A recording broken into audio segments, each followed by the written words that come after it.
sosok perempuan yang sepertinya dicekuk. Sosok hitam itu semakin dekat.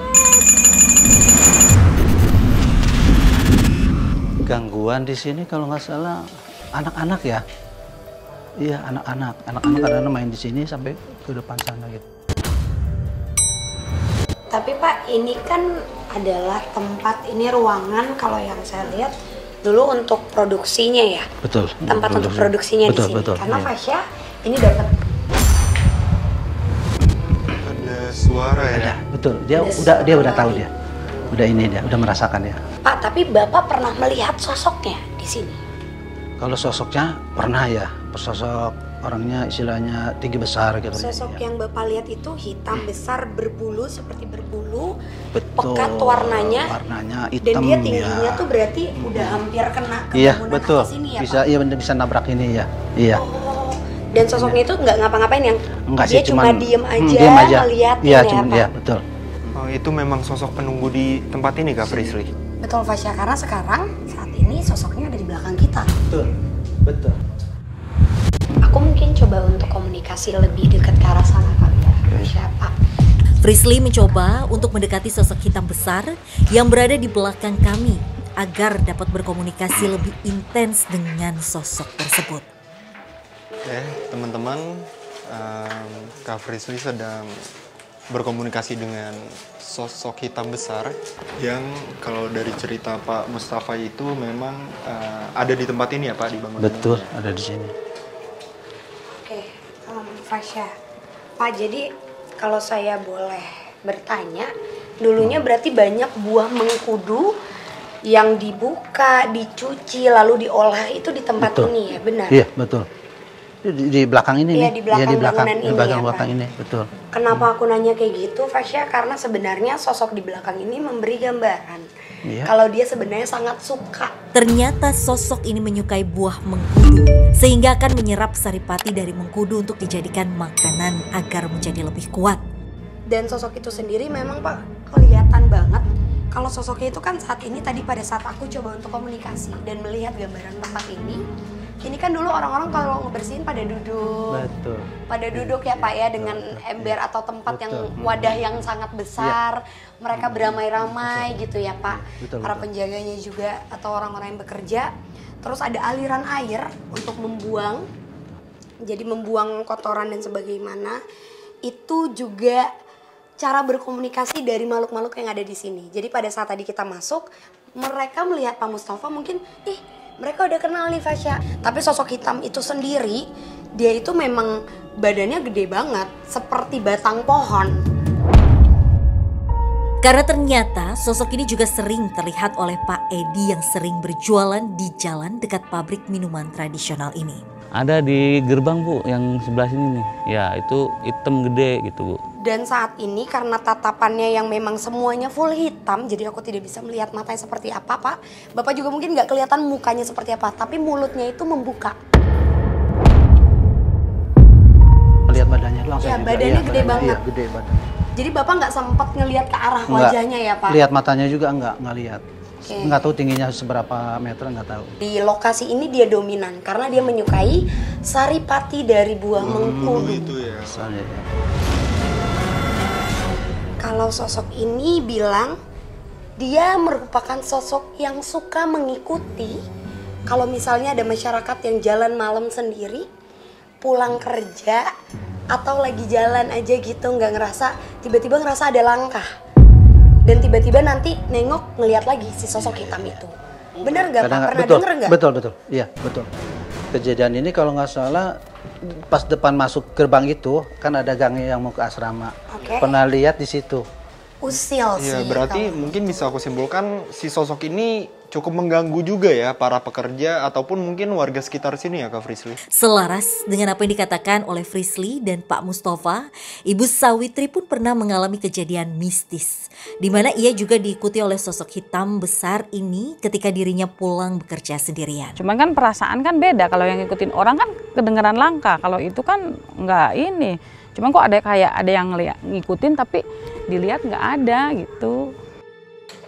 Kami pun Diantar kembali oleh Pak Mustafa menuju tempat di mana ia sering melihat adanya sosok-sosok lain yang memang tinggal di pabrik minuman tradisional ini. Enggak, maaf ya. Mungkin saya cuma sampai sini aja nih nganternya ya. Oh. Maaf ya, udah sampai sini aja ya. Maaf. Baik, Pak. Jangan ya, sama-sama. Monggo. Iya, sama-sama. Ya, Terima kasih, sama-sama. Pak. Ya, sama. Ya. Kami pun melanjutkan penelusuran di tempat di mana Bapak sering melihat adanya sosok-sosok anak kecil. Oke, Kak Frisly, melanjutkan penelusuran kita. Sebenarnya kawasan ini memang bisa dibilang seperti hutan. Jadi memang hutan atau perkebunan yang sangat luas. Jadi dulu rumah-rumah daerah sana juga itu adalah bagian dari perkebunannya. Sampai ke belakang sini juga. Selaras dengan yang dikatakan Frisly, di mana tempat ini dulunya memang merupakan sebuah perkebunan yang sangat luas. Tanaman singkong, pisang gitu. Ya, namanya kebun kan banyak pepohonan ya pasti ada kan ada penunggunya itu. Yang menariknya adalah sebenarnya pohon ini, Fasya. Ini kita deketin. Oh, ini ya.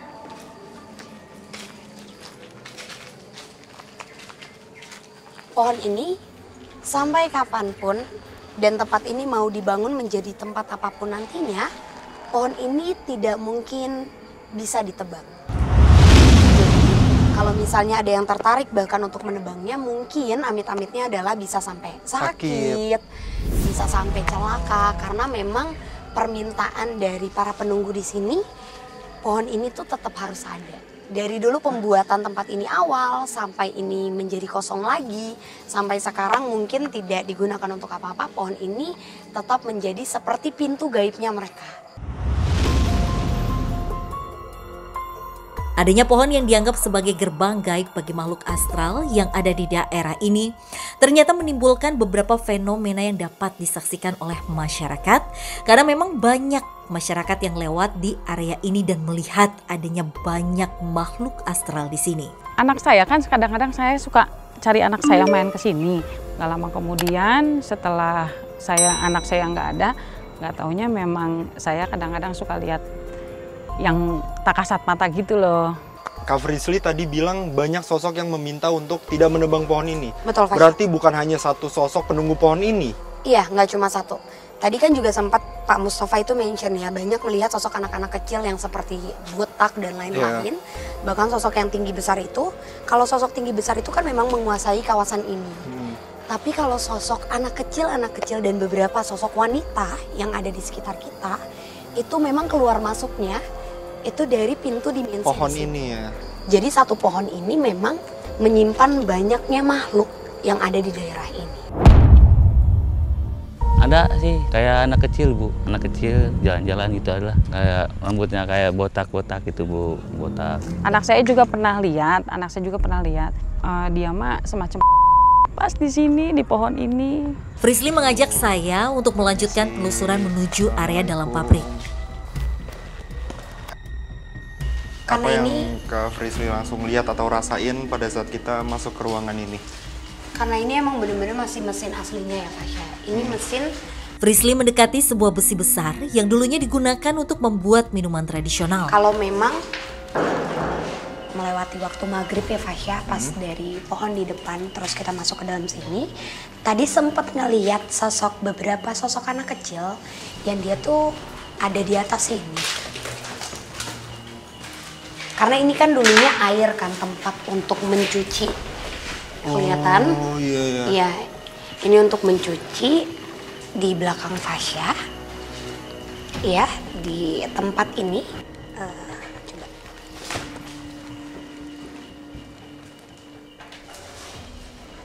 Nggak bisa dibuka.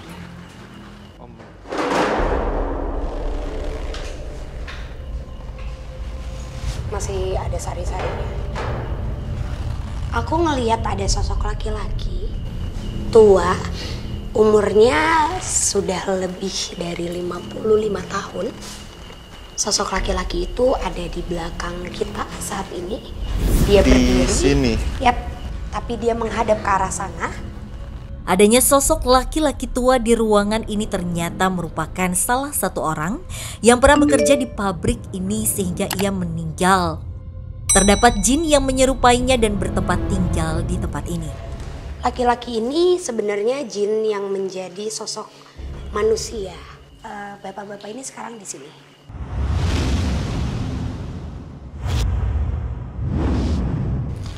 Kami pun melanjutkan penelusuran menuju salah satu ruangan yang sudah sangat ramai oleh sosok anak kecil yang berlarian. Ini jauh lebih hancur kayaknya ya tempatnya ya, lebih kotor juga dibanding depan tadi. Dan itu juga penyebab kenapa setelah tempat ini udah nggak beroperasi lagi, tempat ini diisi sama banyak banget makhluk. Bukan cuma sosok-sosok anak kecil yang dari tadi berlarian, tapi banyak banget sosok perempuan yang saat ini menggantung di atas ini. Dan juga mereka seperti ngajak main petak umpet. Si sosok anak kecilnya itu? Perempuan. Perempuan? Iya. Jadi anak kecilnya mereka lari-larian dengan keadaan memang kepalanya itu semua rambutnya itu diikat ke atas gitu. Jadi kayak ada cepolan yang besar. Terus juga sosoknya sangat kecil dengan tangan yang seperti ini. Jadi anak kecilnya itu ngangkat tangan semua, beramai-ramai. Dan emang itu lebih dari 20 bahkan. Kalau misalnya ada orang yang melihat sosok-sosok anak kecil itu kayak lari-larian. Ini tuh jadi kayak area bermain. Area bermain ya? Oh, iya, Betul, iya. Fasya. Oke, untuk sekarang sosok anak kecilnya itu lagi ada di mana Kak Prisly? Ada lari di pojokan. Mau coba ke sini nggak? Jadi Fasya coba ke sini. Aku coba untuk ajak komunikasi di samping sini. Tim juga boleh ke sini. Dan night vision. Hah? Mau pakai night vision? Iya. Oke, Kim minta night vision.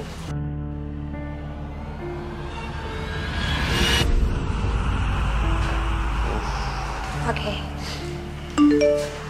Udah sampai sini aja Kak Prisly? Fasya kasih tahu kalau misalnya kenapa-napa. Tapi saat ini merupakan tempat untuk ditaruhnya beberapa botol-botol kemasan sebelum dijual. Dan memang dari mulai tempat ini beroperasi, ini menjadi tempat favorit untuk para sosok perempuan. Mereka bergantung kepala dan rambutnya itu malah turun ke bawah, semuanya turun. Dan juga memang dari dulu selama ini beroperasi, ini memang rame banget sih Fasya, disukain sama mereka. Duh, ini panas banget loh hawanya dari belakang. Iya, karena saat ini aku emang sengaja manggil mereka sih Fasya. Aku berharap bisa dapetin residu energi yang lebih besar lagi. Mungkin biar penonton juga bisa ngerasain kalau saat ini serempak para perempuan dengan baju putihnya dan rambutnya yang panjang sedang membuka mulut dengan mata yang tertutup, dan mereka turun ke bawah di belakang aku, belakang Fasya, dan juga ada di antara kayu-kayu ini. Kenapa? Kenapa Tah? Boleh minta lampu lagi nggak? Kenapa? Sumpah tadi berasa kayak ada pegangan tipis gitu. Berasa di jaket. Dari atas bagian pundak? Iya, di sini. Karena emang cewek-cewek di sini tuh mereka usil. Pelan-pelan, nggak apa-apa.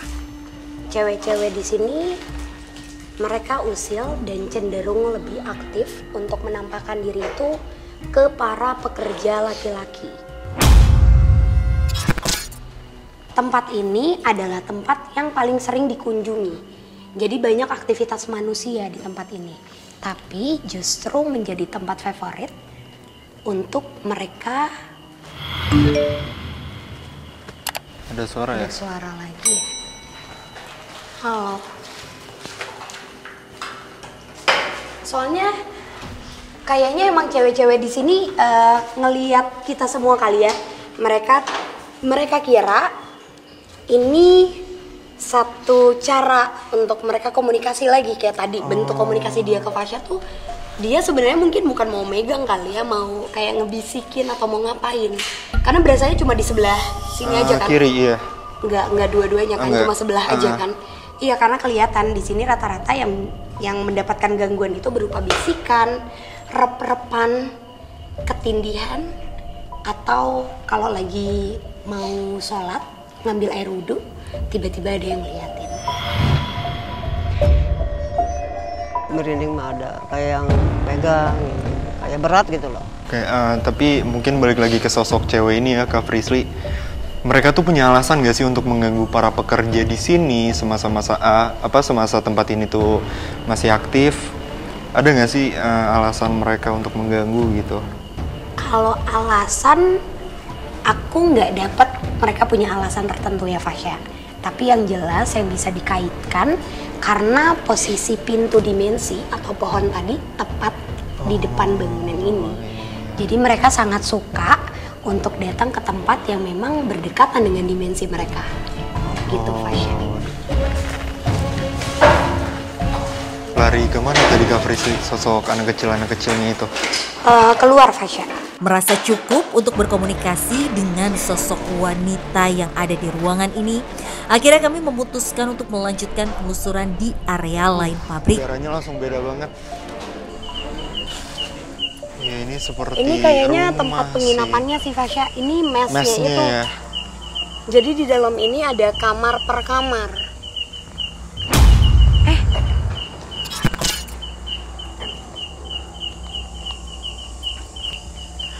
Ada yang pakai kebaya kuno. Tiba-tiba saja Frisly melihat adanya sosok wanita yang memakai kebaya kuno. Ada selendangnya. Duh, hati-hati Kak Frisly. Assalamualaikum. Kami pun mencoba untuk mendekati sosok wanita berkebaya tersebut. Ada suara barusan teman-teman dari arah sana.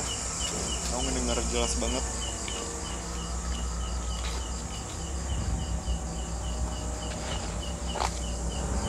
Cewek tadi mana ya?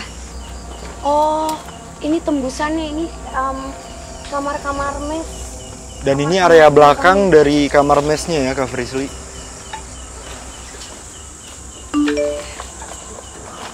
Oke. Aku coba komunikasi dulu deh Fasya. Soalnya ini rancu banget, aku dapat gambaran-gambaran tapi jadi kayak potongan-potongan aja. Sosok perempuannya berhenti di sana, tapi aku ketemu sama sosok perempuan sangat rapi, memakai kain batik dan kebaya kuno. Tadi berlari ke arah sini. Oke, Assalamualaikum. Kak Frisly sedang berusaha berkomunikasi dengan sosok wanita dengan berbaju rapih di tempat ini. Frisly mencoba berkomunikasi dengan sosok wanita yang menggunakan kebaya di tempat ini. Adanya sosok wanita berkebaya ini ternyata membuat tempat ini semakin menakutkan bagi warga karena sering terlihat oleh warga ataupun ketika mendekati area ini pasti dibuat merinding oleh auranya. Mawar.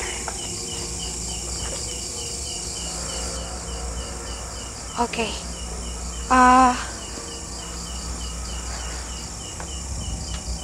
Sosok kebaya ini, dia akan menunjukkan ke kita semua tempat asli dia berada. Memang bukan di sini. Tapi, dia bilang kalau ini merupakan jalur tempat di mana seringkali dia mengintip atau menunjukkan secara sosok. Jadi sosoknya ini bisa meninggi, Fasya. Kan saat ini dia bertubuh normal, selayaknya manusia. Tapi dia bisa meninggi dan menunjukkan secara wajah dari samping dan kelihatan pakai kebayanya itu di jendela-jendela. Jadi kayak dia meninggi dan lewat secara perlahan. Nunjukin ke orang-orang yang nginep.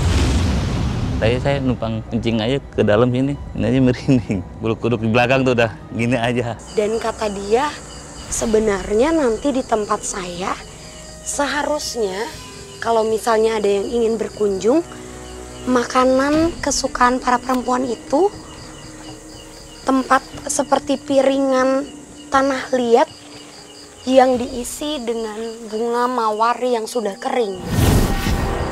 Bunga mawar kering itu adalah makanannya mereka. Apakah sosok wanita berkebaya inilah yang merupakan sosok terkuat di tempat ini? Atau bahkan sosok inilah yang sebenarnya menjadi dalang dari kosongnya tempat ini? Tapi untuk sosoknya sendiri Kak Frisly sekarang lagi ada di mana? Lagi ada di belakang kita, tapi dia menunjuk ke arah sana. Dan dia berbisik. Tugarni Padepokan. Apa itu artinya? Perlahan tapi pasti mitos-mitos yang ada di tempat ini mulai terkuak. Banyaknya sosok makhluk astral yang menghuni tempat ini, bahkan sosok ini pula yang sering menampakkan diri di area belakang. Pernah disengin di sana, terus lihat anak kecil, pernah sini lihat perempuan cantik pakai kebaya. Adanya bisikan Berua Tugarni Padepokan semakin membuat kami penasaran Sebelah mengenai mana, Kak tempat Frisly? ini. Kami pun mencoba untuk melanjutkan penelusuran di mana sosok berkebaya itu menunjukkan tempatnya. Sebenarnya kan tempat ini tuh tempat yang masih dekat dengan pemukiman Iya, masyarakat betul. ya Fasya. Betul. Jadi kalau misalnya ditanya gangguannya besar atau tidak, mungkin dialaminya lebih sering sama masyarakat sekitar. Karena kalau pada pulang malam atau mereka-mereka yang lewatin tempat ini mungkin sering kali ditunjukkan secara fisik sama makhluk-makhluk yang ada di sini, Fasya.